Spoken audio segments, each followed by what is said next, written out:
What's going on? What's going on, everybody? It is the only sports podcast. That's right, the only sports podcast. It's just Will today, just doing the solo stuff. No casino. I invited him on and he said no. So we're just doing solo show today. Obviously, big pack show. We got to talk about, I will say, last night I watched zero of the NHL. I had two TVs. One was on the draft. One was on the NBA games. I probably should have watched NHL instead of the NBA games because they were both awful, especially, well, not awful. The Knicks Hawks game was fun.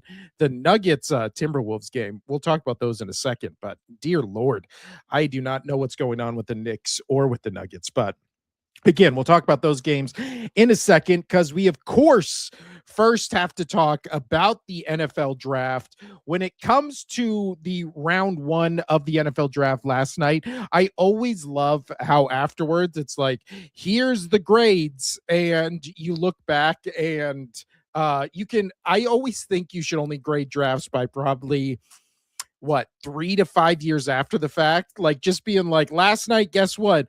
All the teams that had 2 first-round picks got A pluses. And then it's like, oh, wow, really? Is that because they had twice as many picks as everybody else? Like, yeah, I think the Cowboys getting 2 first-round players when they traded away their all-pro, yeah, I would hope they would pick 2 players in the first round. Like, that's the point of the trade and getting 2 first-round picks. I always just love where it's just like, wow, the Chiefs, the Jets, the Giants, the Cowboys, all A plus. And then it's like, okay, it's probably because they picked 2 people. Like, but we don't know if any of these players are ever going to be good. So I was actually, before we get into this year's draft, I was like, you know what? What was like, I just picked 5 years ago because I was like, what 5 years ago? Who was the first round picks? The first round picks 2 years ago, Trevor Lawrence was the number 1 pick. Again, can't miss generational talent, the next Andrew Luck, the next Peyton Manning, and he's been fine. Like, he's been okay. Like, I don't, again, Trevor Lawrence, you can make the case every year he's either top 10, top 15 quarterback. But again, when he was picked in this draft, it was like no brainer.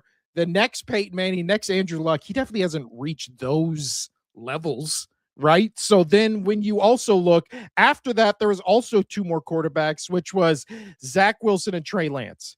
Zach Wilson was this podcast's favorite quarterback just because that story came out where he was banging all his friends' moms or something like that. That was a great story. But Trey Lance obviously got traded, bunch of draft picks, started a couple games in this league and just didn't have it, right? So then you look at the draft 5 years ago and you're like, the first 4 picks, Trevor Lawrence has been fine. Zach Wilson, Trey Lance, you could consider them bust. And then Kyle Pitts is just this tight end in Atlanta that is everybody's favorite tight end every offseason. And then during this regular season, you just get frustrated because you stupidly drafted him to your fantasy team again. And then he never gets any yards or points or touchdowns, even though you look at him and you think he should. And then honestly, the next 2 or the next probably 5, you go Jamar Chase. From what we've seen, probably him and Patrick Surtain. You can put Penny Sewell. You can put Devontae Smith, Micah Parsons. Like that, I'll tell you what, 5 to 12 in that draft, or 5 to 13. Rashawn Slater's good too. So 5 to 13 is just stacked. Jamar Chase, again, best wide receiver in that draft. Devontae Smith was 10 to my Eagles, second best wide receiver in this draft. Jalen Waddle, probably third best wide receiver in this draft. So you just go down that line and you just go, yeah, everybody kind of hit right there. Patrick Surtain, again, defensive player of the year, best defensive player, I think, to come out of this draft, depending on how you feel about Micah Parsons, who was also there.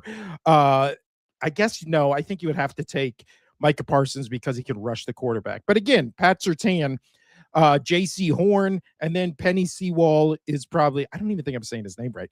Penny Sewell? I don't know. But this Sean says, look at this 45-year-old cheerleader. First off, 10 years younger than that, buddy. And cheerleading for who? What are you talking about? But okay, but I mean, you better be young, because you give off real like old guy thinks he's cool energy, especially with your little symbol right there. That was cringy, buddy. Cringy, but not 45.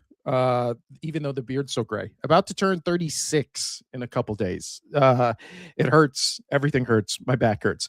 But so you look 5 years ago, again, when you were watching that draft 5 years ago, it was like, oh, Zach Wilson, Trey Lance, what steals? Going to be great. And then for those teams respectively, Zach Wilson started a season and a half and they were like, not it. Trey Lance started a handful of games for the 49ers, and it was just like, not it. Let's trade him. Let's do all this kind of stuff. So I do think when we look at this first round, we have to put some things in perspective, which is, for some reason, AI, all the film people, all the front office people, analytics, everybody's a draft expert now. Everybody talks about, what is it? Oh, now everybody's just a full-time scout, right? Like that's just people's entire career, even like off football fields. It just in the media, entire career is just, we're just focusing on picking people from college that we think will do well in the NFL. And then you'll look every year, the can't miss guys, 80% of them miss. You find Tom Brady in the 6th round. You find a bunch of undrafted guys. On my team for the Eagles, it was like, oh, Jason Kelce ends up being one of the best centers of all time. He's in the 6th round. It's just, there has never been a person, a program, AI can't seem to do it, who just gets like what metrics, what mindset, what skill set just translates specifically from college to the NFL. Now, there's obvious guys where it's like, I mean, I just talked about Devontae Smith, where it's like best wide receiver in college that year, won the Heisman, lit it up in the national championship game. And then he comes over and you're like, oh yeah, this really good wide receiver in college. Same with Jamar Chase, because we're talking about the draft 5 years ago. It's like those guys were obviously best, first, second best, whatever, in college that year came, and it just immediately happened. But then you have other guys where it's like, yeah, but these other guys were also the best quarterbacks, offensive linemen, defensive linemen, every position on the field, and then it just doesn't translate. So until somebody in football or in the tech world can just create some type of AI program where they just plug in 90 different variables and just be like, this is the guys who will 100% make it, and then all those hit, the draft is always a crapshoot. And again, it's one of those things where your team just needs to hit like 2 to 3 players per draft, free agency, undrafted rookies, like every year, and you're the Patriots, right? You're a dynasty. Like, again, Tom Brady was the big hit, but you go back and look at so many of those Patriot teams, and it was like, oh, undrafted guy here. Julian Edelman, quarterback at Kent State, we're going to turn into our wide receiver 1. It's just like the hit rate. Again, it's like with the 3 points, or it's like when you hit a baseball. It's like you hit 4 out of every 10 baseballs, you're in the Hall of Fame. 3-point shooting, you're a 40% 3-point shooter, you're like Steph Curry level. Like with the draft, you hit 30% of your draft picks. Again, you're Howie Roseman. You're these GMs that are just lauded for what they do in the draft. But again, Howie Roseman has as many Jalen Ragers as he does Devontae Smiths. It's just the Devontae Smiths help you get to 2 Super Bowls, help you win one. With the Chiefs, it's like Andy Reid was always a great, draft guy where it was like, we're just going for speed. Deshaun Jackson, obviously they got Donovan McNabb with the second pick. It was just, yeah, it's such a crapshoot. But so now, finally, we're talking about last night's draft, which is obviously my number one pet peeve about the draft is everyone knows who the number one pick always is, and they still do the timer. They still count all the way down. Like, this is a 3, sometimes 4-hour event. Can we just start with the dee and then it's just the little jingle, which I don't even think I did. The little jingle, Raiders, or first, whoever has the first round pick, it's like that guy's already on stage with the commissioner, even though it is my favorite yearly tradition where the commissioner just gets booed out of the building. And then every time he speaks, people still boo him because obviously fuck Roger Goodell. But yeah, so after that, it was the Jets taking David Bailey, who again, I was listening to obviously the draft talk beforehand. I don't know anything about the draft or evaluating players. Nobody does. It's just, again, you always have people who are like, I'm a fantasy football expert. And then they'll be like their locks of the year that never hit. And then they'll never talk about them again. Draft experts will be like, this is can't miss guy. And then he just misses and then they never talk about it again. So you're graded much more on your wins than your losses. But listening to so many people beforehand talk about this draft, and the thing that really, again, Casino and I talked about this on a show maybe a week or two ago, where it was just like, man, you always want your team in the NFL specifically to either be obviously a playoff contending team going for the Super Bowl, or you want to always get the early draft pick, right? Because presumably you get the best player in the draft. You hit on that. You can be the Seahawks, the Titans, like those teams that just go from either bad or average teams. You turn it around one year. I mean, the Patriots, they turned it around. They got Drake May, couple more picks and a coach, and they went from bad team to in the Super Bowl. In 3 seasons, 2 seasons at that. So that's the dream. But there are certain teams where it's like Jets, Cardinals, to a certain extent, the Titans, Giants in the past, since they pretty much won that second Super Bowl against the Patriots, where it's just like, man, you're always picking in the top 10. Obviously, throw the Browns in there, who picked number 9. It's like you're always picking. I mean, the Browns and Jets this year, multiple first-round picks. Jets had 3 first-round picks. And it's like, if you're a Jets fan, you just go, yeah, we got a top 5 pick again. We got 3 first-round picks again. We got a good draft again. It's just like you can always give the Jets, the Browns, the Cardinals, you can always give them A+ across the board for their draft. It never, ever translates to the field. Even the Cardinals, it was like, finally got it right with Kyler Murray. The deepest Kyler Murray ever got was like a wild card loss. I don't even think he won a wild card. And now it's like, oh, yeah, he's gone. Now we're restarting with the most controversial pick of the draft until we get to the Rams pick, which was Jeremiah Love, the running back from Notre Dame, goes number 3. Again, always Mel Kiper, the draft expert, who just always never seems to know what any team's doing, but for some reason has had a 30-year career. But again, he's hit probably 10% of his picks over the years, so that's enough, I guess. But he's like, oh, I whatever they had. Also, ESPN had like 9 broadcasts with 9 different teams. I have no idea which one I was watching.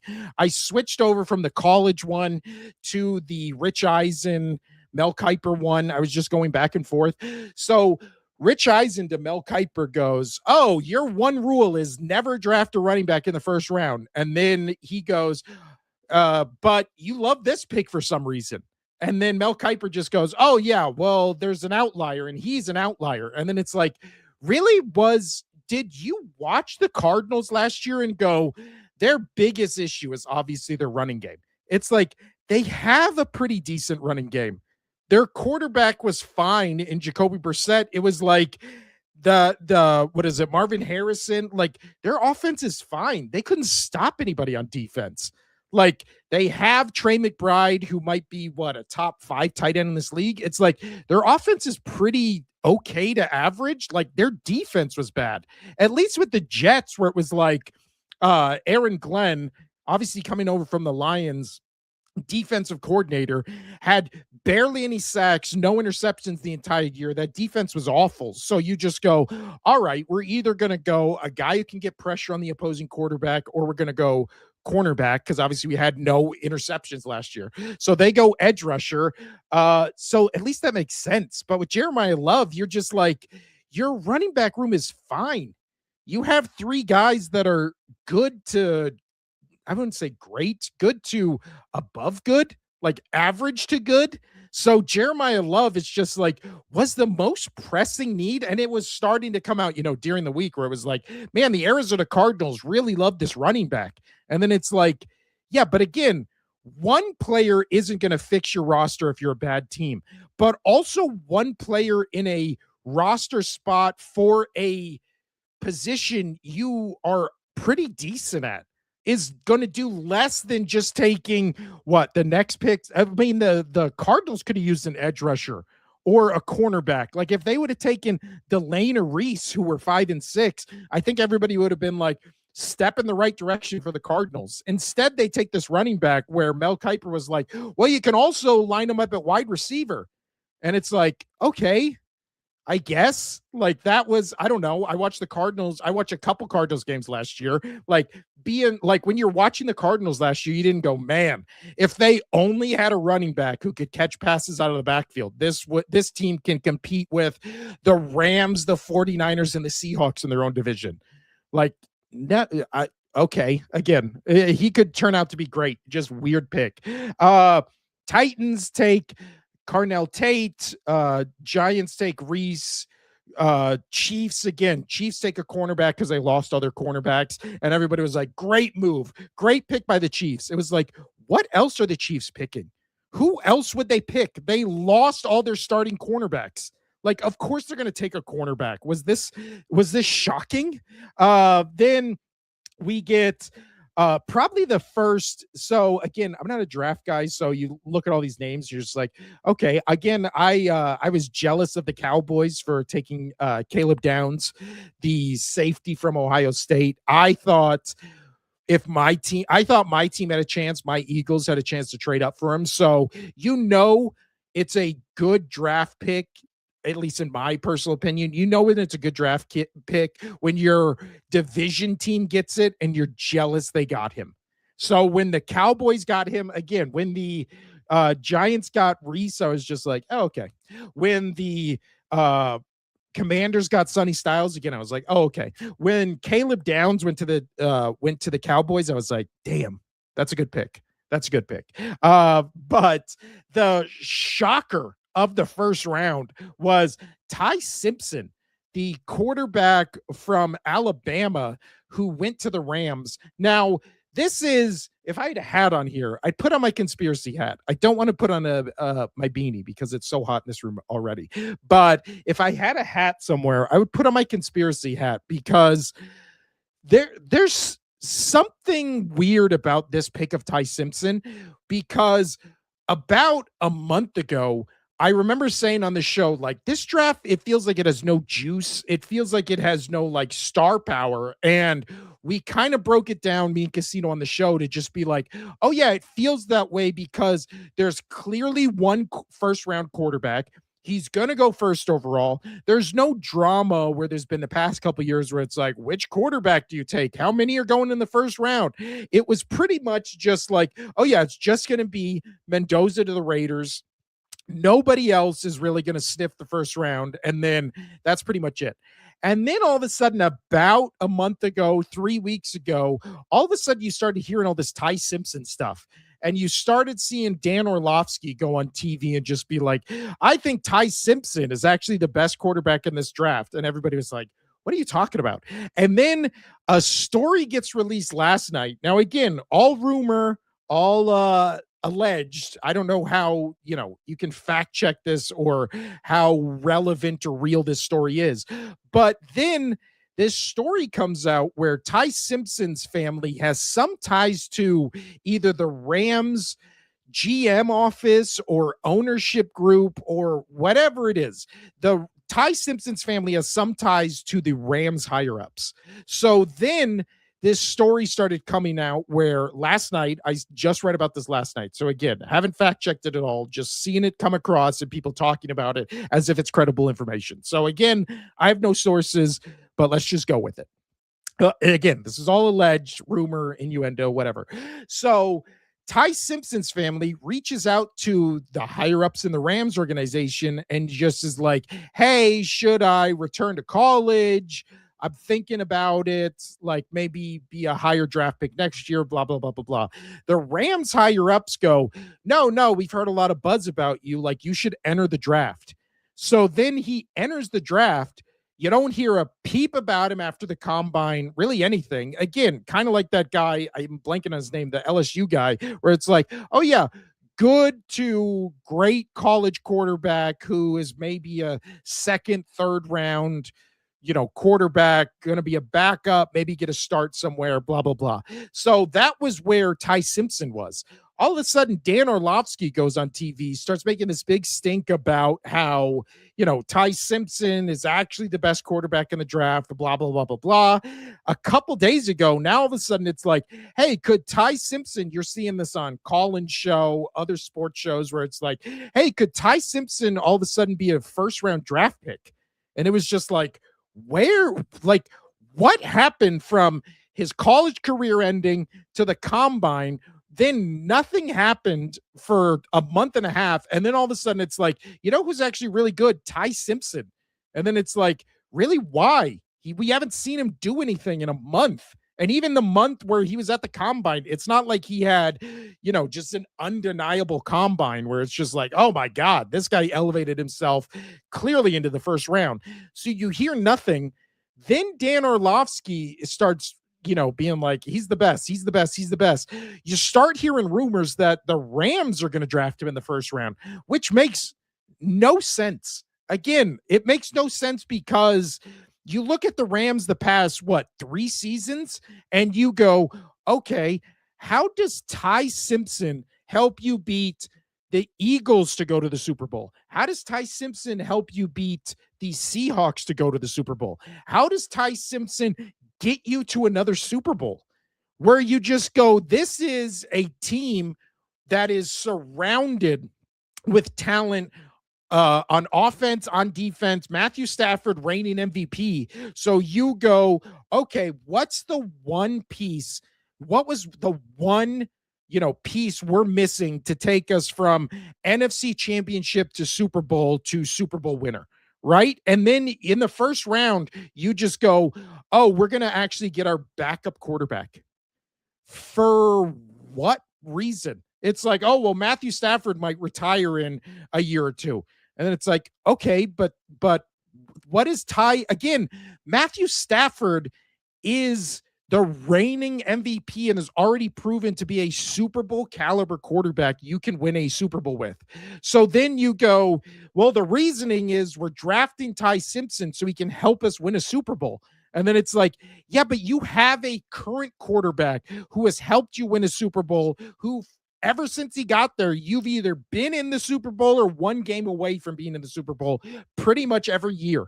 So no thought process went into, oh, hey, maybe we get another edge rusher to help us on defense, to help out, help us continue to fill the void left by Aaron Donald. Oh, hey, maybe we get an offensive lineman to help us protect our history of injury prone quarterback, older quarterback in Matthew Stafford, who doesn't run around or move as well as he did, obviously, 15 years ago. So then you just look at that, you go, Ty Simpson. And then you start reading all that stuff where it's just like, oh, connections to the Rams front office. They told him to come out for the draft. He was thinking about going back to college. Dan Orlovsky starts talking about him being the best quarterback in the league. Shows start talking about him being a potential round one quarterback when nothing new has happened. Again, after the Diana Russini, Mike Vrabel stuff, like we just have to pull back and look at everything from an objective perspective and just be like, it's not crazy that sports has much more collusion and much more, you talk to that guy, I'll make this happen. Like all this kind of stuff floating around. Again, I keep seeing with the Diana Rossini stuff, like, man, really set back women in sports, reporting for years. I think that whole story is just set back sports reporting, period, for years. Because then again, right when that story came out, all of a sudden the Adam Schefter story came out where it's like he's checking with NFL owners if he can put out reports about them and stuff like that. Like, again, and I don't think Dan Orlovsky's clean in any of this. It's just weird. All of it is weird. All of it is connected. It's starting to feel a lot more predetermined and a lot more like politicky, where it's just like, oh, this guy came out of nowhere, and then you find out he's just being backed by like billionaire tech people, billions, hundreds of millions from other countries, to just be like, oh yeah, no, this guy was specifically handpicked to like go up the ranks to support the people that were giving him money at the beginning when he was a nobody. So now obviously in sports that's a lot different, but where there's smoke there's fire, if we've learned anything from the Vrabel Russini thing. So all of a sudden Ty Simpson is a first round pick. Sean McVay, in the phone call they released in the press conference afterward, looked absolutely pissed, because obviously he's close with Stafford. He looked absolutely pissed that they drafted Ty Simpson. Just Killer says, hello, and who's your team? I am an Eagles fan, which actually, thank you for the segue, because now we can move on to at pick number 20, the Philadelphia Eagles select Makai Lemon, who some people projected was the best wide receiver in this draft, second best wide receiver in this draft, fell due to, I don't know, him having weird interviews, especially at the combine, and also, yeah, that Just Killer, you're the co-host today because you're setting it up perfectly. He says that's who the Rams should have picked. So the reports were that apparently that's who McVay wanted. That was the going sentiment like around the league, was just like, oh, the Rams are trying to trade for AJ Brown. Eagles weren't giving up enough. So then they were like, oh, well, we need like a slot guy to go with Puka and Devontae. So obviously Lemon was like the best slot receiver in this draft. So then when the Rams passed on him, he was on the phone with the Steelers, who had the 21st pick. So then the Eagles trade up with the Cowboys of all teams, which again, if you're the Cowboys, what you got out of this trade was 2 fourth-round picks in a draft that nobody says is a good or let alone deep draft. So if you're the Cowboys, you go, hey, there's a chance that, again, with every one of these draft picks, there's a chance that they're either a great player, a good player, or a bust, right? So you look at, Makai Lemon, and you just go, if he's great, you just traded him to an in-division rival who you're going to have to play. Most years, it feels like the Cowboys and Eagles always play 3 times. I feel like they meet in the playoffs far more, or they don't meet in the playoffs, but I always just feel like there's always a possibility that both these teams get in the playoffs and can meet in a divisional or wild card round, especially. So you look at the Cowboys and you just go, why are you trading with your division rivals because again, the last time you did this, they got Devontae Smith, who is unarguably, in my opinion, like a top 10 wide receiver in this league, and he's the number 2 behind AJ Brown. So my hot take, and Just Killer says, I really thought the Cardinals were getting Ty Simpson. I really thought the Cardinals were going to trade back, just get like more picks. Again, they're not a one player away from being a contender. They're certainly not a one running back away from being a contender. So if Ty Simpson, but again, if you're the Cardinals, I'm thinking, oh yeah, I'll trade back, accumulate picks. I can get Ty Simpson in the second round. Like, I don't think anybody but the Rams were going to pick Ty Simpson in the first round, unless the Jets at 16 were like, okay, here's our quarterback of the future. But how many times have the Jets done that? Outside of that, Ravens aren't taking him, Bucks aren't taking him, Lions aren't taking him, Vikings aren't taking him, Cardinals, Eagles, maybe the Steelers at 21 if he was still there. But outside of that, but it's the usual suspects. It's like Steelers still haven't re-signed Aaron Rodgers, so they obviously need a quarterback. Outside of that, it's maybe the Browns. So it's either Browns or Jets. Browns, Jets, or Steelers. Those are like the only three options for Ty Simpson. So again, the Rams, what is it? The Rams taking a quarterback at 13, I feel like kind of opened the door, or not kind of, did open the door for the Eagles to trade up and draft Makai Lemon, who I've already seen everybody and their brother, me included, at the first. I was at the start of it, I was just like, oh man, AJ Brown's gone. Right? Like, this is a clear indication that AJ Brown is gone.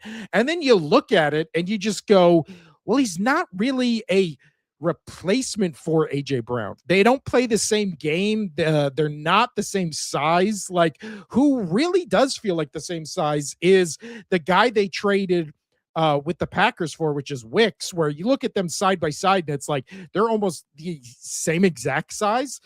So then I started thinking about it, obviously reading up about it, watching all the videos, watching all the draft experts, quote unquote, talk about this Makai Lemon guy. And it was just like, oh, so he's going to go in the slot. He's going to be the gadget guy. He's going to be the motion guy, get in space, either start fast and then get the ball into your hands, or find the space in the zone and do that. He's an over the middle, tough, gritty, run blocking guy, which is obviously the kind of guy the Eagles want. But then in the press conference, again, Howie Roseman is going to say, yes, this means we're trading AJ Brown. He said AJ Brown's still on this team as our wide receiver. We're looking forward to the draft, like the most standard GM draft player talk of all time.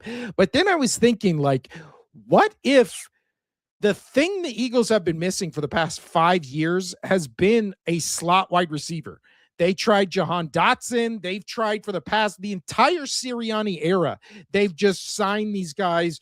They've traded for them 1-year deals, just like prove it deals. I feel like we've had a new guy or two new guys every single year to put in that slot spot for wide receiver, and then it just never works out. I was thinking, what if this is just them trying to solve that problem and they still do keep AJ Brown on this team? Now, would I put money on it? I would have said a month ago, like, AJ Brown is starting week 1 for the Eagles, no questions asked. Now, a month later, I think he's gone. And what I do hate is how it's just like, well, he's been traded to the Patriots. Like, 31 other options, and for some reason it's not just he's being traded, it's he's being traded specifically to the Patriots, which again I don't understand at all. And I don't even have anything against the Patriots. Obviously Casino on this show is a Patriots fan, so I don't even have anything against the Patriots. It's not like he's connected to being traded to the Cowboys or Giants or Commanders. So the Patriots, I don't care. We'll see him every 3-4 years, like, if that. So that's I'm fine with him going to the Patriots. I just don't understand how it's just like AJ Brown's being traded only specifically to the Patriots. It's okay, but we're still a month away from the June 1st thing. But I did start talking myself into it this morning, where I was just like, what if Makai Lemon was not the AJ Brown replacement? What if he was trying to fill the need the Eagles have always had for the slot receiver? Because again, the poo-poo on this Eagles team for the past 3 seasons has been they have no depth at wide receiver whatsoever. It's just, what is it? It's just been Devontae Smith, AJ Brown. If they go out, like, they're screwed. Also, great point. Just Killer says you signed Hollywood Brown from us for whatever reason. Yeah, see, I'm looking again. I was looking at the draft, the depth chart afterwards, and it was just like, okay, Devontae Smith is like Hollywood Brown is the backup for Devontae Smith because Devontae Smith, despite his size, he's not a slot guy. He's always been on the outside, even in college. Like that's where he excels. I think he has sneaky fast speed. That's why every bomb, it's like, oh my God, how did Devontae Smith get that wide open? Like, because I think he is a sneaky fast guy on the outside. I think he's much better on the outside than he is in the slot. And I think he's proven that on the Eagles. AJ Brown also, what is it, on the outside guy. So then you go, okay, what if the Eagles plan is Devontae Smith with Hollywood Brown as his backup, AJ Brown with the guy from the Packers? I'll pull it up. I think it's Wicks. What is it? With AJ Brown with that guy as his backup, and then you just have now Makai Lemon and again, there's nobody else because they don't have a lot of slot receivers. So you have Makai Lemon and then the, guys behind him like Quez Watkins, where it's just, you have all this depth at wide receiver where you just go, maybe this was the plan all along, where it was like, we're not trading AJ Brown. We're just adding another weapon on offense that is a need because, again, maybe they just didn't like anybody. There was edge rushers that went off the board the next two of the next three picks. So if they didn't like any of those guys, it was just like, all right, here we go. And again, I don't think any like fourth round, fifth round picks when you're moving up in the first round. I don't think that stuff matters, especially in a draft where everybody just keeps saying this is not a loaded draft. Next year, you keep hearing about how much of a loaded draft it is. This Just Killer says, so if AJ Brown goes to Pats, are your three starting wide receivers Devontae Smith, Lemon, and Hollywood Brown? I honestly think it would be, what is it? I'm going to look up the Packers guy name. I think it would honestly be the Packers guy. Again, because not only is the new play caller over from the Packers, but they specifically traded for him, and he is just built like, what is it, AJ Brown. I mean, they are pretty much the exact same size. Oh yeah, it's Tavarion Wick.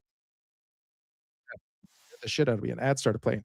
But yeah, there's like a 10-pound difference besides they're the exact same size, him and AJ Brown. So I honestly think if AJ Brown was traded, I think it would be Devontae Smith, Lemon, and Wicks with the Hollywood Brown as like the, I don't know, kind of when we're in four wide receiver sets, when Devontae Smith needs a break, when Lemon needs a break. And then you look at the Eagles depth chart. And again, I'm only focused on the Eagles because that's my team. They have so many wide receivers. They have Hollywood Brown, Devarion Wicks, AJ Brown, Devontae Smith, Cooper, Wilson, Quez Watkins, Danny Gray. So I think Johnny Wilson, by all accounts, should move to tight end. He's giant. He's huge. And I don't think his game really translates to a wide receiver in the league, but he's just so big that I think, again, should be converted to tight end, and we just see what we got with there. Quez Watkins, I've always liked, but again, he's a rotational player. I really think Danny Gray and Darius Cooper just go to the practice squad.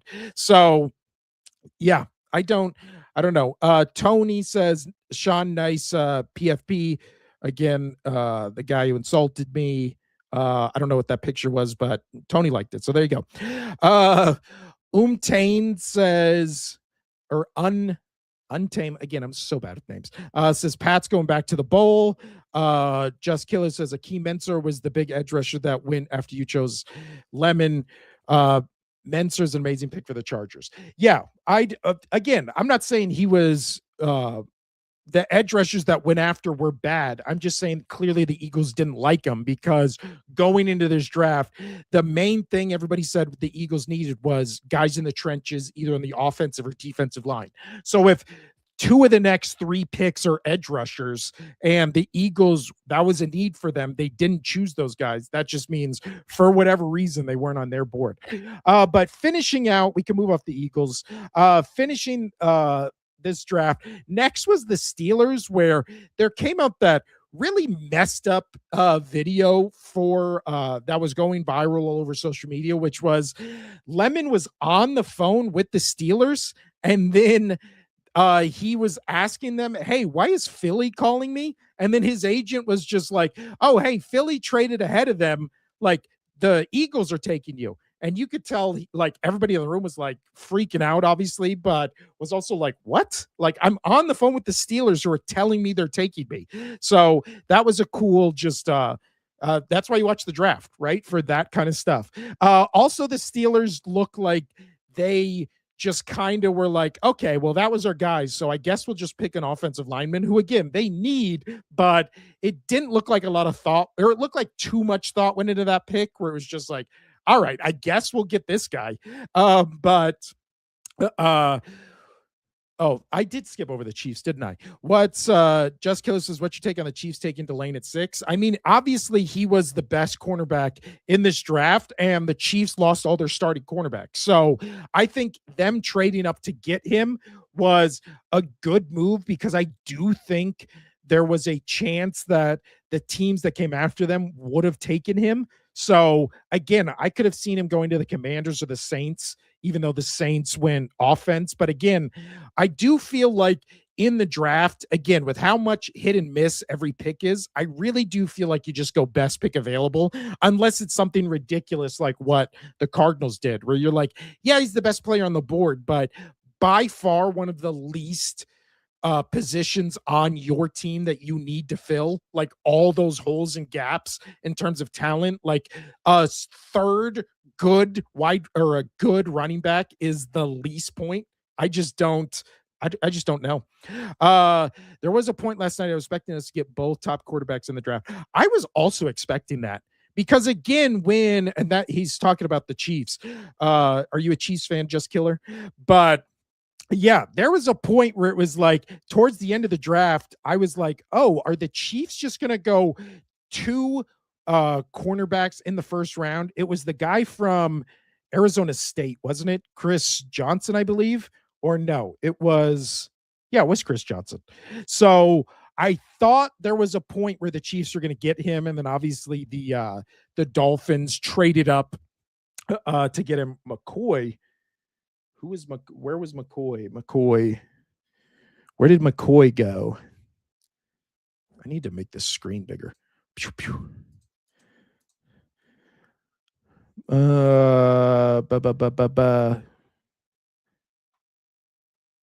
Delane. I don't know who McCoy is.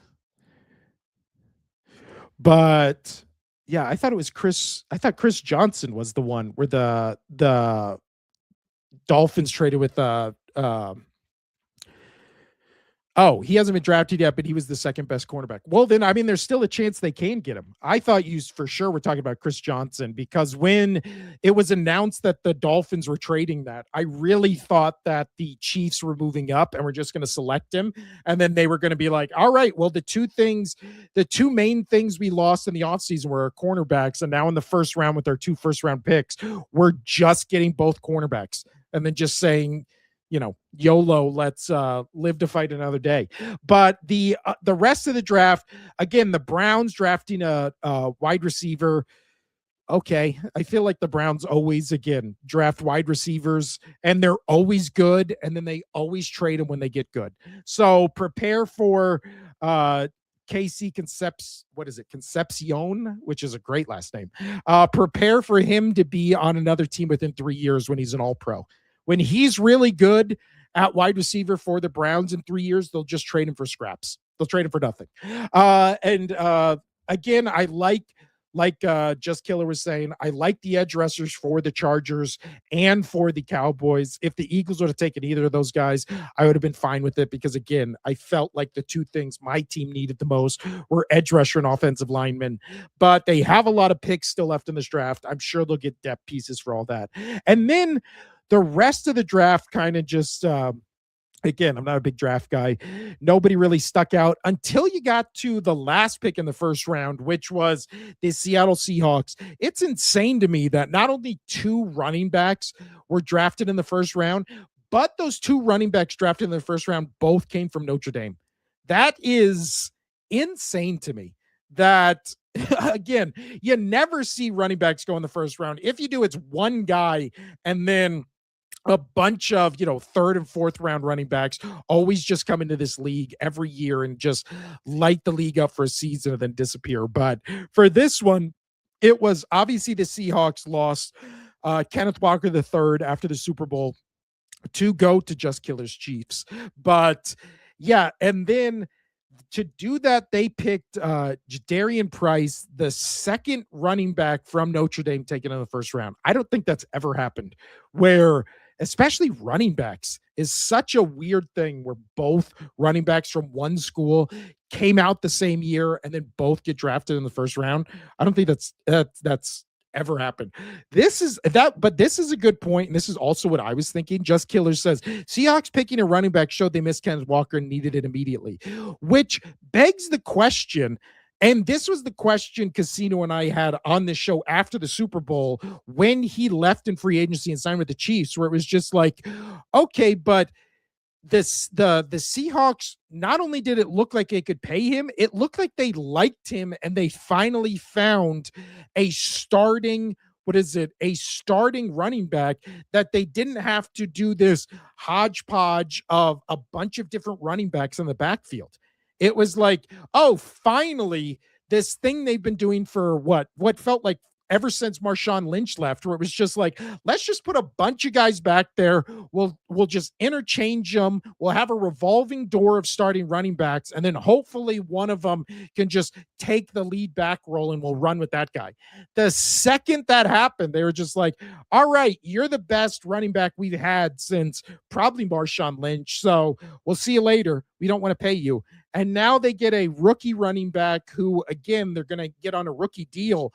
But it's one of those things where the market for running backs is not this huge, they don't take most of your cap like an edge rusher or a quarterback or tackle do. So keeping Kenneth Walker for $10 million a year to continue the momentum of you guys winning a Super Bowl and being in line to be the next dynasty with how young your team is, just seems like a weird thing. But again, what do I know? He might, Jadarian Price might come out next year and just be rookie of the year, 1,500 yards, and then everybody will be like, Kenneth Walker, who? But Just Killer also says Mike Washington would have been a better choice, in my opinion, as you could have got him at round 3 or 4.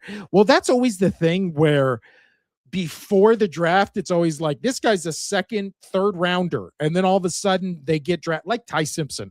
Nobody had Ty Simpson in the first round until a week ago. And then all of a sudden now he's the 13th pick, where people, again, 3 weeks ago were saying, oh yeah, you could get the second best quarterback in this draft in the second or third round. So if you're the Rams, again, that collusion aspect of it just looks weird to me. I was really happy with Peter Woods last night at pick 29. What a pick.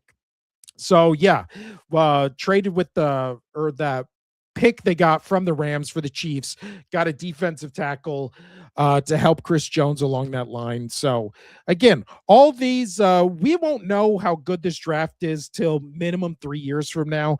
But last night it was fun. There's always surprises in the draft. This year it was the Ty Simpson pick. My team always fucks some other team and moves ahead of them and makes everybody lose their minds. That happened last night with Makai Lemon. Again, all these guys could be bust. All these guys could be hits. We could have a 2021 draft where how many people from that draft in the first round hit? There's like 10 guys from that first round that hit. Probably, yeah, I would say probably 10 to 12 guys in that first round that hit. But again, there's some drafts where it's like, everybody always uses the example of, oh, is this the worst draft ever? The draft where Lane Johnson got drafted in the first round and every other first round pick not only wasn't good, but like every single one of them was a bust. None of them worked out outside of Lane Johnson. So could this be one of those years? I don't think so. But again, hindsight is 2020. So we'll have to look back in minimum 3 years to see if this draft was good. So what? We're in 2026. What was the 2023 draft? Let's just do this as a experiment. 2023 draft. Let's see. That was why is the first thing that pops up somebody's mock draft of it? It was Okay, so Bryce Young. Okay. Bryce Young, CJ Stroud.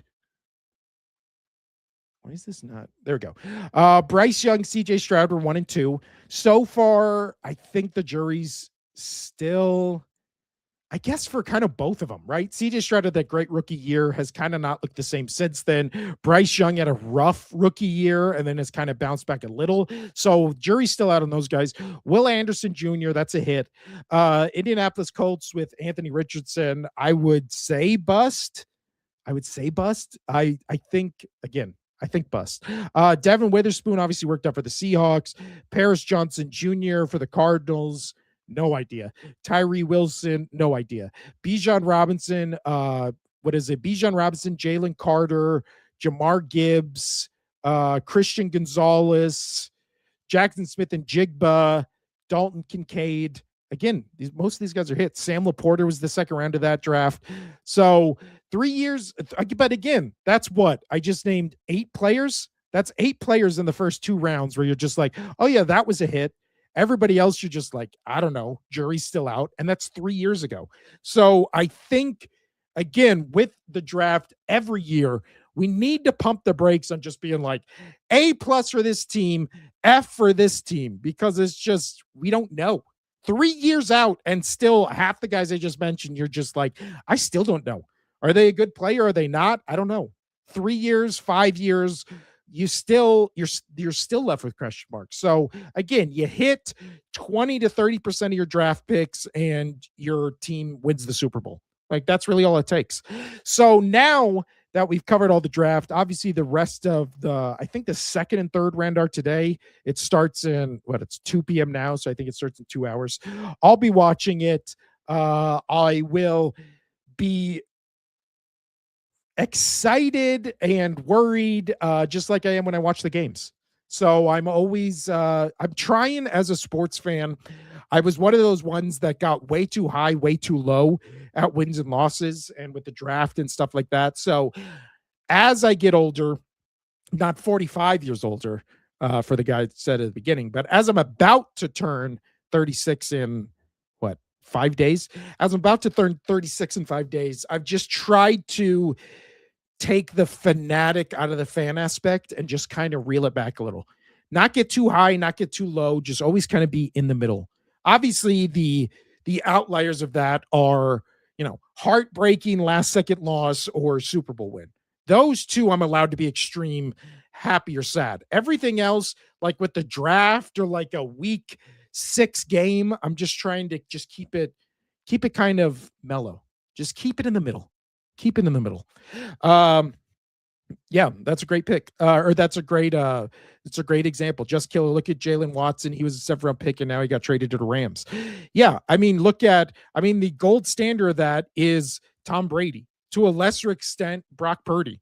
Like, nobody ever would have said after that draft, the night after that draft ended, where it was just like, all right, well, the 49ers got an A+ in this draft because they drafted their potential starting quarterback who's going to lead them to a Super Bowl in Brock Purdy.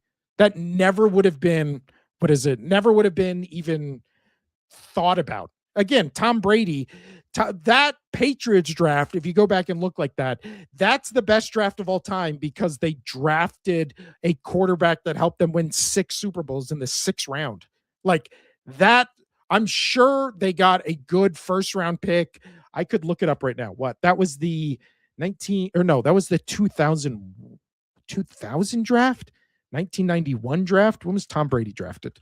Tom Brady draft year, he was 2000. So let's look at the Patriots. I wish Casino was here for this as a Patriots fan, but the Patriots 2000 draft. Let's see who else was drafted ahead of them, ahead of Brady in that draft.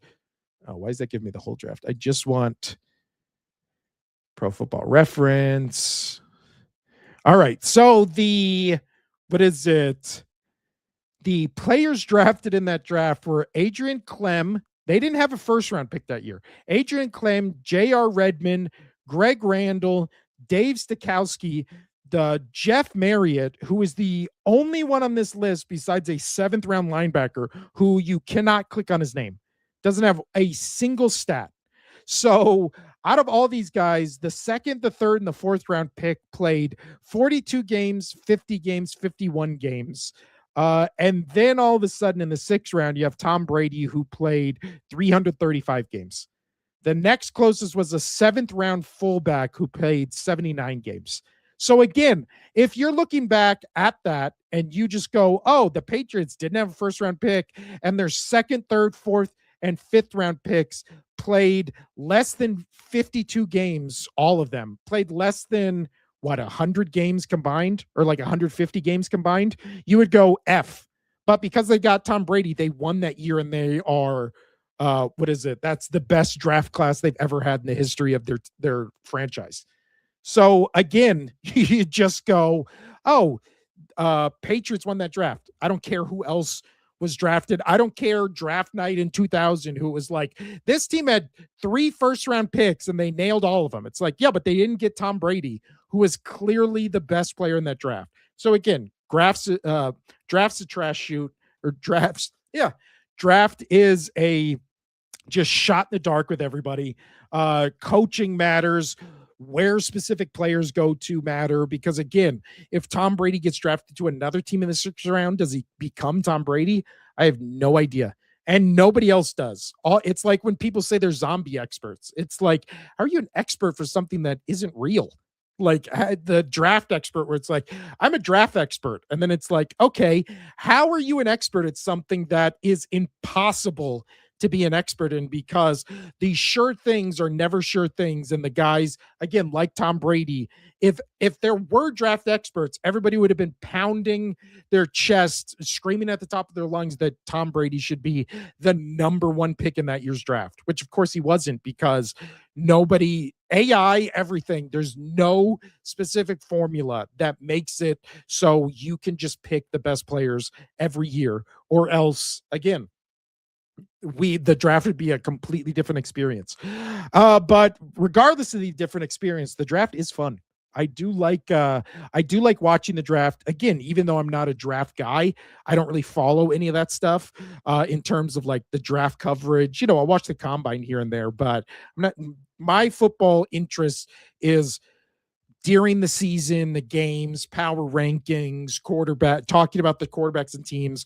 All the speculation with draft picks is not my bag. Where I know there's some people in it who talk about football and do stuff like I do, which podcast and talk about sports, where the draft is like their thing. It's their main thing. And I love listening to those guys. I just have really no interest in it. So now let's move on to another sports interest of mine, which is the NBA playoffs. I didn't think I would go an hour on the draft, but I always talk way longer than I think I would. It's my lot in life.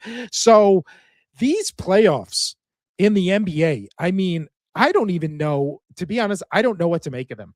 I thought this first round would just be chalk city, and it would be one of the best playoffs we've ever seen once it got to the conference semifinals. And then all of a sudden, the Hawks said, why are you doubting us? The Timberwolves said, why are you doubting us? The Trailblazers said, why are you doubting us? The Lakers said, why is everybody picking the Rockets over us?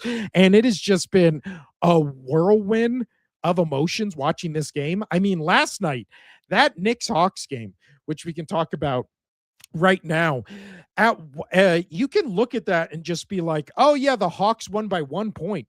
At one point in that game, they had a 18-point lead.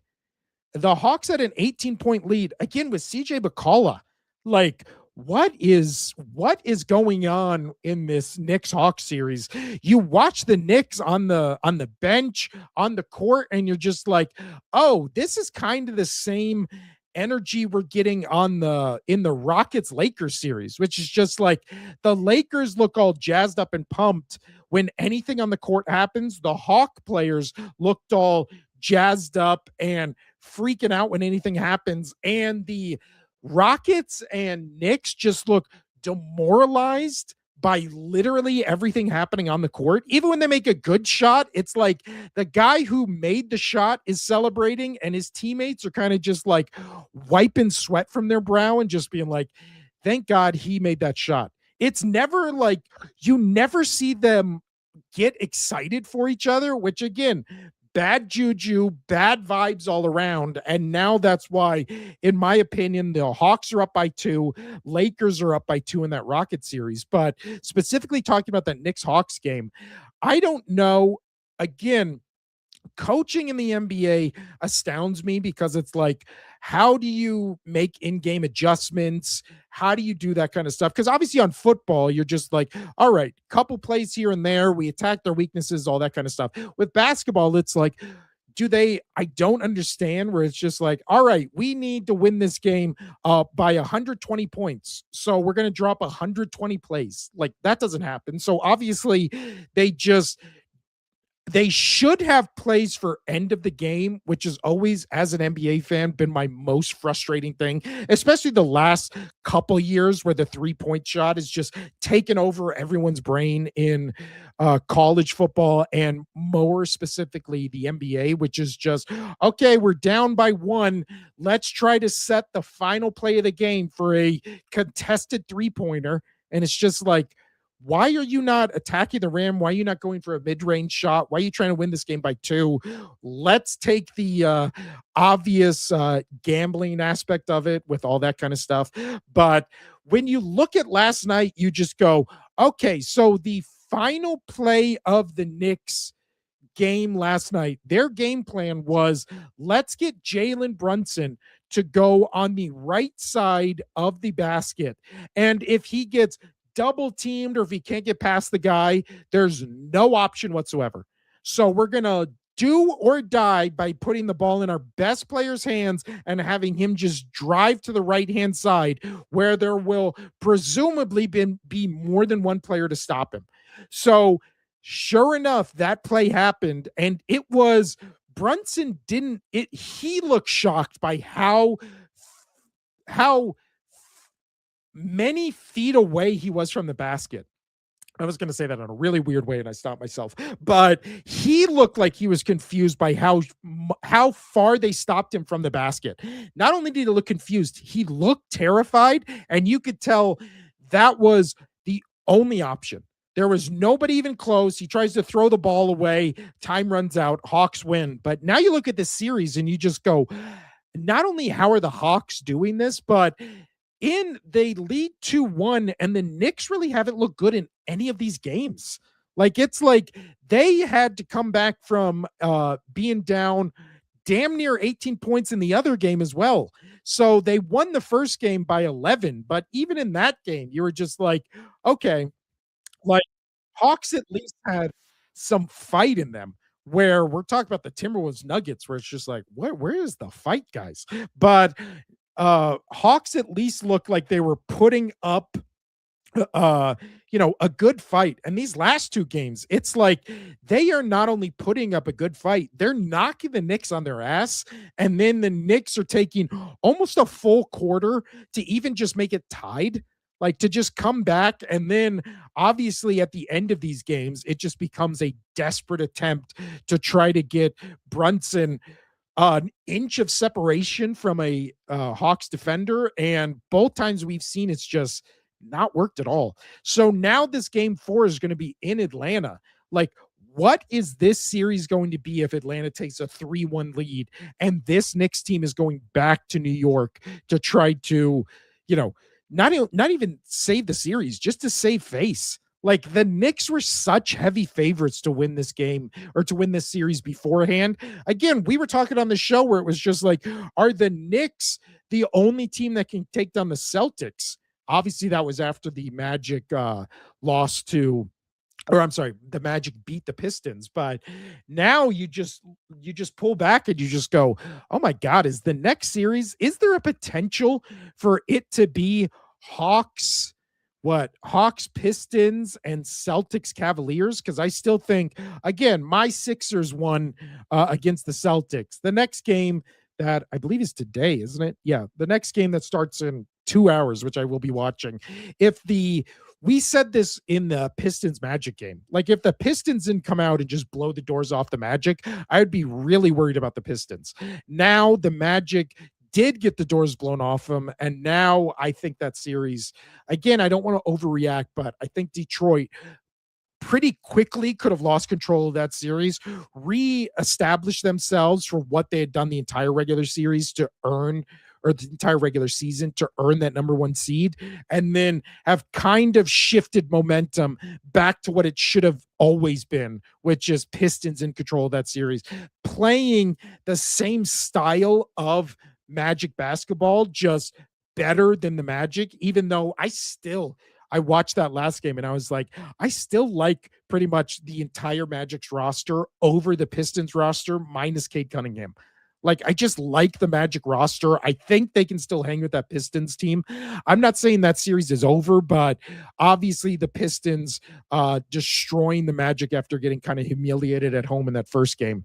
I don't know. It's going back to Orlando for game 3. So that series has just went from almost no interest for me to now it's maybe my most favorite series to watch, just because of how unpredictable it seems. I mean, even going into this next game, Detroit's only favored by 2.5.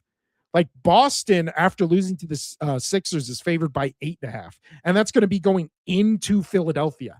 So the Pistons on the road being only 2.5 point favorites going to Orlando.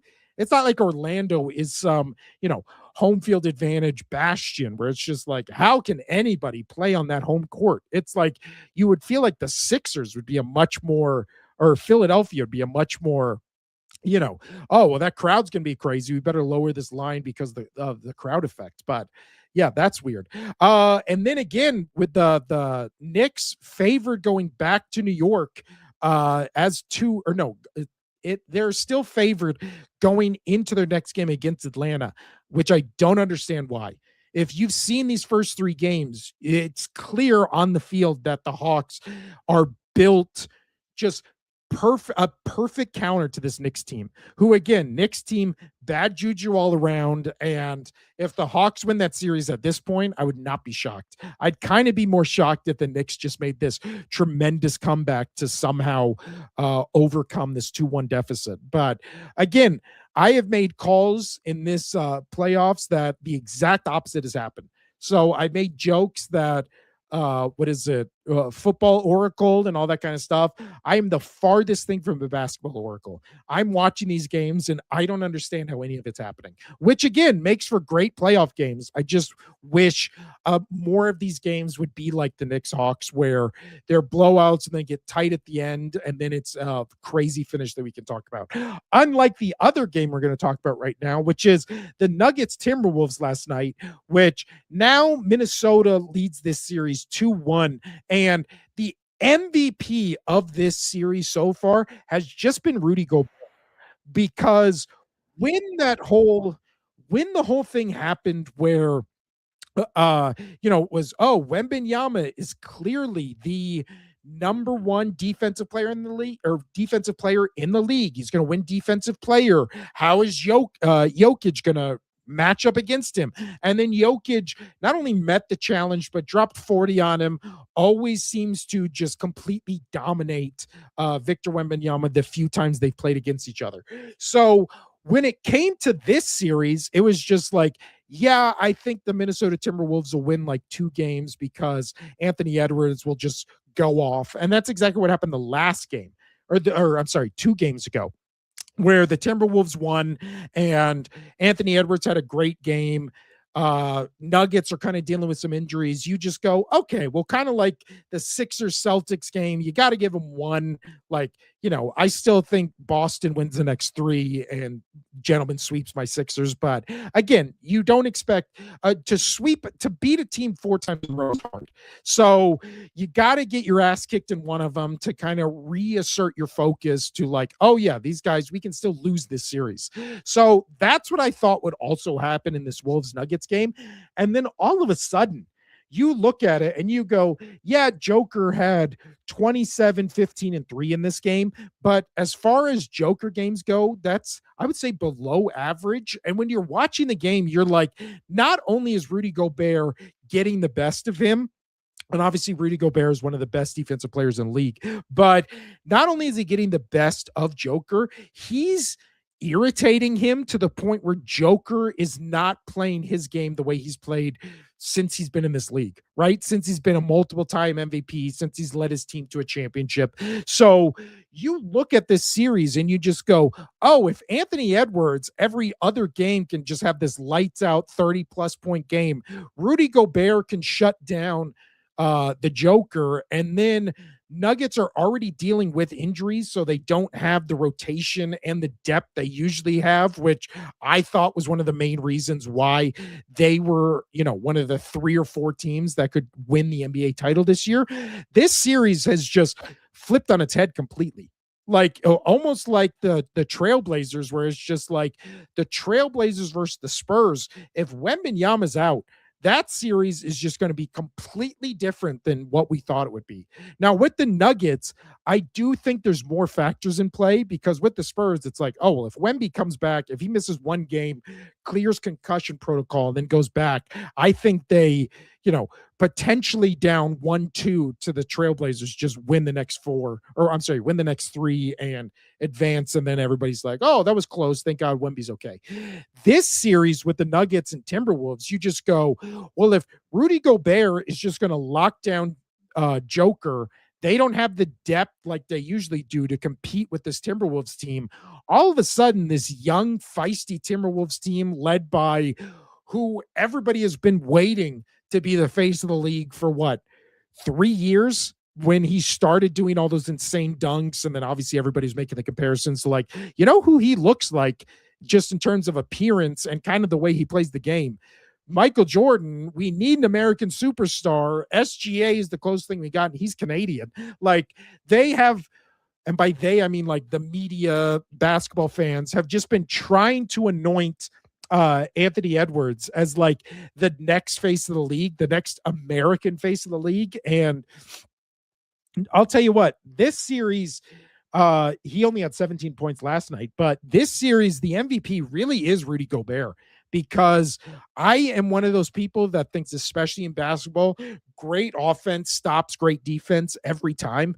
I don't think you can ever, stop the best offensive players from scoring, evidenced by the fact of every time we've seen Wemby and Joker play. But I'll tell you what, man, Rudy Gobert, maybe he should win Defensive Player of the Year again, because he is stopping, in my opinion, the best player in the league from playing just his game, from playing in a first round matchup where I think a lot of people, especially with the way the Nuggets ended the season, they were like 18-1 or 18-2 in their last 20 games or something like that. How the Nuggets came into this postseason, I think they were a lot of people's picks to go to the NBA Finals in the West for Joker to get a second title. But Anthony Edwards and Rudy Gobert specifically on the Timberwolves just said, well, I don't know why we're counting them so far ahead, because they still have to go, through us. And now that series, the next game for that series is, I pulled away from it. Dude, all these advertisements, Jesus. You guys can't hear them, but they just go blasting into my ear, and it just scares me every time. The next game is for the Nuggets tomorrow. So the games tonight are, let's see, for Friday, it's Celtics Sixers, which I'll be watching. And then, Lakers Rockets, which Houston is 8.5 point favorites in this game. Is there something the Rockets have done that I missed to where they would be almost 9-point favorites against this Lakers team that has completely dominated them for 2 games. I guess it's in Houston, and that makes a difference, I guess. And then the other game tonight is Spurs Trailblazers, which again, if the Spurs can win without Wembanyama and like De'Aaron Fox can step up and just kind of put the team on his back for one night, nobody's going to be worried about the Spurs. If the Spurs, much like how the Nuggets last night got the doors blown off them, much like how the oh no wait no yeah much like how the Timberwolves just got the Timberwolves blew the doors off the Nuggets last night. If all of a sudden the Trailblazers come out and blow the doors off the Spurs, I think if you're in the West, you're panicking and you're just saying, "Oh my God, are the Lakers and the Thunder now just going to be the Western Conference Final?" Where they're going to get Reed back potentially. They're obviously going to get Luka back maybe by the end of this series. And then who knows? This might be one of those things where just everything lines up perfectly for a team that nobody had going to the finals in the Lakers. Because again, I still think the Oklahoma City Thunder is the best team in the league. But as these playoffs have shown, weirder stuff has happened. Weirder stuff has happened. I would not pencil in the Thunder to the finals, even though I want to, and I clearly think they're the best team. But how these playoffs have progressed so far, I don't think anything's guaranteed. Nothing.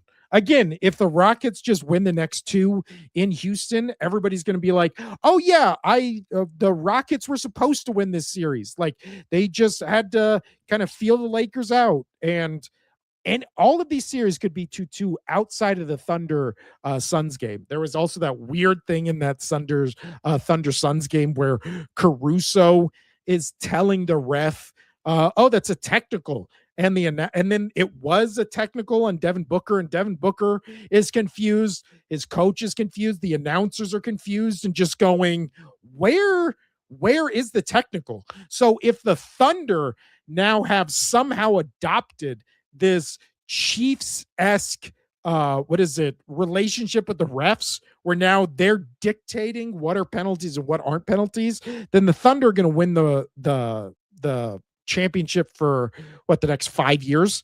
It's upsetting. The Knicks won the Foreign Cup mid-season and thought people cared about their organization for once while thinking it would change their narrative. Absolutely not. They sorry, LOL.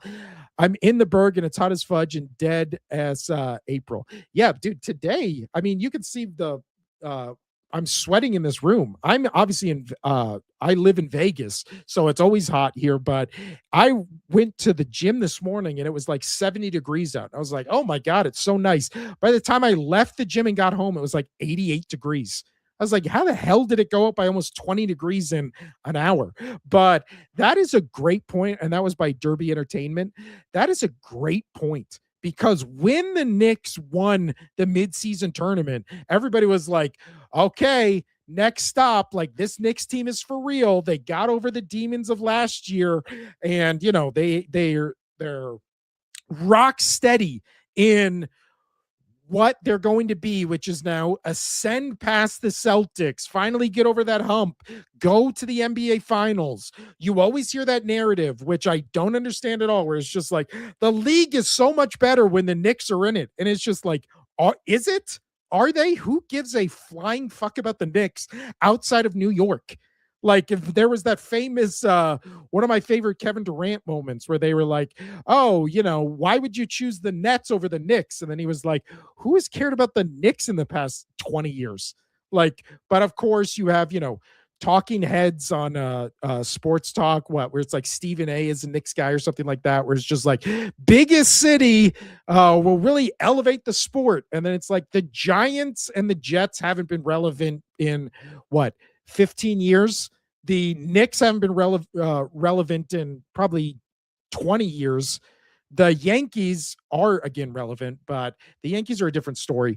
The other teams in New York is just like, nobody gives a shit about the Knicks. It's Derby Entertainment says Knicks sorry as fudge, losing to the sorry Hawks. That state isn't even known for basketball. Well, also the funny thing about the Knicks is they were playing the Hawks where it was oh my God, Trey, how am I blanking on his name? Oh, help me out, Derby Entertainment. Trey, it's been a long day. Trey, and it's so fucking hot in this room. Trey, blah blah blah. When they would always play the Hawks, it was like his life's mission to upset the Knicks in the playoffs. And Trey, why am I blanking on this name? Uh,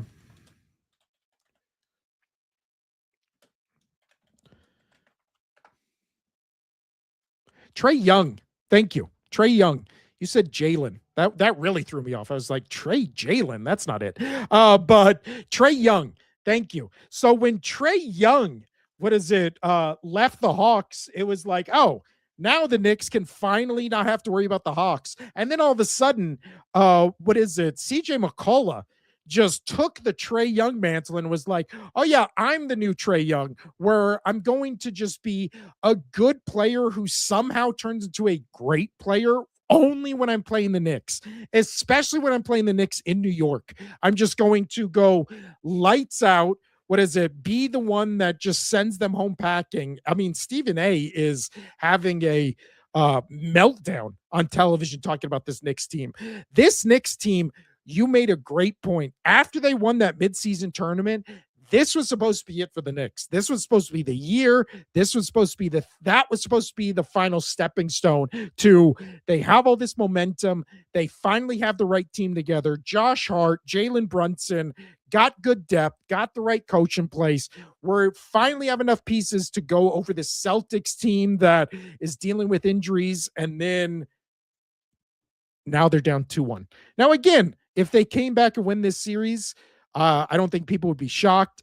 If the Hawks go up 3-1, then I think we're going to start, people are going to start really. I've seen a bunch of crash outs already online for Knicks fans watching these games.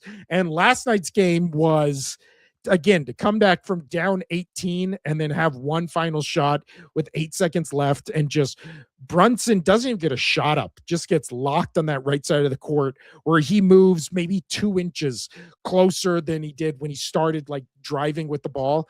That was a rough watch. But again, a fun watch because I don't like the Knicks or the Hawks, but I do love crash outs and teams freaking out, and nothing better than a Knicks crash out. Again, nothing better than a team that never wins anything, but yet their fan base elevates them to just being, these great teams that everyone should fear. So there you have it.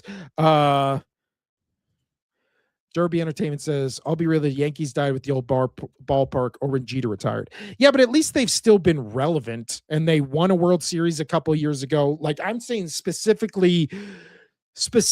to when it comes to the Knicks, the Giants, and the Jets, where it's just like being playoff contenders, title contenders in their relative sports. I mean, also, if we're going to throw in the Mets, where this was also supposed to be the year for the Mets, and they have just become surprisingly one of the worst teams in baseball. So tough time to be a New York sports fan. Since 09. They haven't won the World Series since 09. Yeah, but I was saying, what is it? Since their old stadium in Jeter retired. So, yeah. Also, wait. Or no, they didn't win it. They just went to it. So, again, just as a relative, title contender, I mean, when is the last time the Knicks, the Jets, or the Giants have been legitimate Super Bowl or MVP or NBA like title contenders? Obviously, the Giants, it was what? 2011? So we're in 2026. So yeah, it's been 15 years. But on that note, that's all I have for today. Thank you, Derby Entertainment. Thank you, Just Killer. You guys coming over from Twitch. Usually we never get anybody from Twitch. So that's thank you guys for commenting. Thank you guys for coming over. Thanks for helping with the show. Derby Entertainment says, let's debate this question. Worst fan base. Well, as a fan of Philadelphia sports franchises, I think we just across the board take that title. But I think you can say Boston fans, you can say New York fans, I think a dark horse for worst fan base, I really do think it's LA teams. I think Dodgers fans, I think 49ers fans, I know that's not LA, but like those California team fan bases, they're either non-existent or worse or in contention for worse fan bases. Like Dodgers fans are obnoxious, and 49ers fans, especially as an Eagles fan dealing with 49ers fans where we've had this mini rivalry for the past like 5 years, unparalleled to any other fan base. Also, got to throw Cowboys fans in there just for the specific fact of every year they think they're going to be the best team in the league when there's no evidence of the sort that they're going to be. Like the unearned confidence. Again, you can connect that to the Knicks fans as well. Like the unearned confidence of just being like, we're one of the best teams. Here we come. Everybody better watch out for us. Without any example of why, that to me makes the worst fan bases. It's either that or the obnoxiousness, which the obnoxiousness we agree on, where it's Boston, New York, or Philly. That the obnoxiousness, at least with Boston, you go, well, yeah, the Red Sox have been good. They won World Series. Obviously, the New England Patriots had that 20-year run, but yeah, New York and Philly to a probably the same extent as New York. Like just the cockiness, the arrogance, the assholeness. But again, it's a fun fan base to be a part of. The Philly fans are the worst and obnoxious, but I love being a part of that fan base because they're obnoxious and annoying to other fan bases, not their own fans. Like you go to a Philly bar as a Philly fan, it's a great experience. I love it. Derby Entertainment says until Jerry Jones is gone and Dak, they will choke the playoffs to the end of time. Yeah. Well, but that's the thing with the draft, right? Where circling back to what we talked about at the beginning, where it was just like Cowboys got an A+ because they got 2 first-round picks. And it's just like, yeah, but I don't think when you looked at the Cowboys last year, like them having one less edge rusher and a safety was the difference between them being in the Super Bowl or not. So this is always this thing about the draft where it's just like, well, I already saw the one guy on CBS Sports where it was like, taking Caleb Downs at 11 makes this team go from winning the division to winning the Super Bowl. And it was like, what? Last year, you thought the only thing stopping the Cowboys, that Cowboys team from winning the Super Bowl was a rookie safety? That was the game changer. That was the difference. And it was just, I also always love that thing where it's like, well, they finally got an edge rusher. And then it's like, yeah, they had one of the best edge rushers in the league and they never got close to the Super Bowl. So it's like, well, if this new edge rusher becomes one of the best edge rushers in the league, it'll take them to the Super Bowl. Like they already had that. They got that pick from trading him away. What are we talking about? Like it's annoying.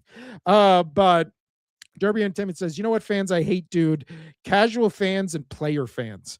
Casual fans, I don't mind, except when it comes to casual fans. I don't mind because I think it helps the sport, except when it comes to events like the Super Bowl or the Stanley Cup or the World Series or the NBA Finals, where then they try to talk to you as if they've been a fan all season. And you're just like, wait a second, you've only watched this. Like, you can't join at the end and then be like out of breath and be like, and turn to you and be like, man, what a journey. You're just like, what? You just got here. What are you talking about? Players fans completely 100% agree, especially in the NBA. I can't stand it where you just go, oh, well, I'm just a LeBron fan. And then you just follow LeBron from team to team. It's just like, that is so weird to me. Again, I'm a Jimmy Butler fan.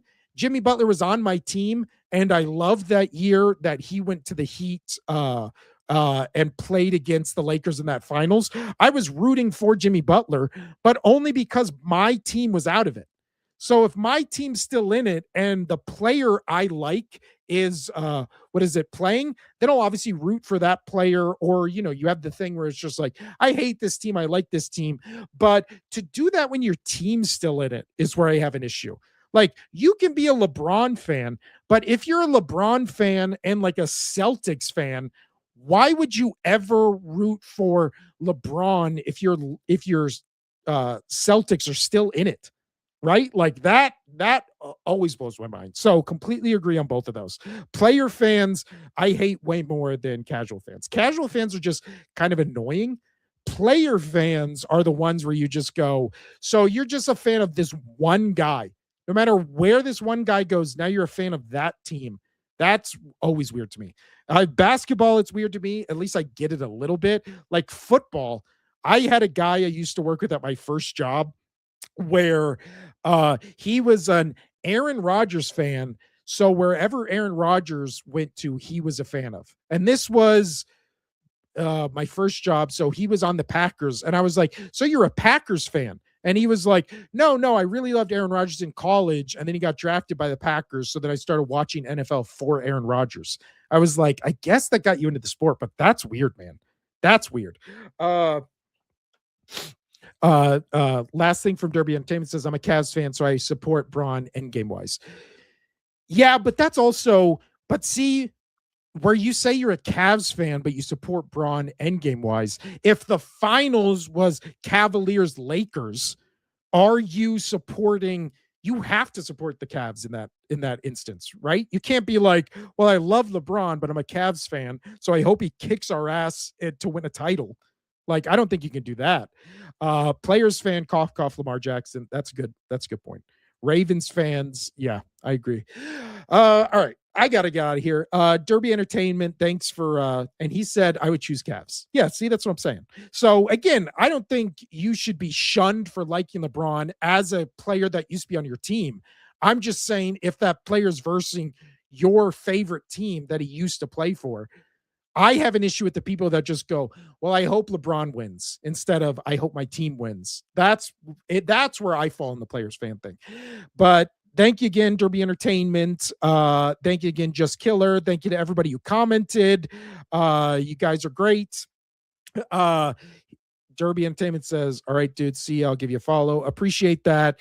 You can follow us wherever you get your podcast. If you just want to listen to the audio version of this, Apple, Spotify, iHeartRadio, all those kind of stuff. You want to see the video of this? Actually, you can see the video on Spotify. Also post the video on YouTube, Rumble, Twitch, and X. So follow us on any of those. We're here every Monday, Wednesday, and Thursday, or Monday, Wednesday, and Friday at 1 p.m. West Coast time, because obviously I just said I am in Vegas. So 1 p.m. West Coast time. We will be back here on Monday. Me and Casino. We'll talk more NBA playoffs, more NHL. We'll do a full draft recap then. So we'll see you Monday. This has been the Only Sports Podcast. I'm Will. That's usually where Casino is. Thanks for everybody who helped be the co-host for the show when it was a solo show. So shout out to everybody who helped. Only Sports Podcast. Adios.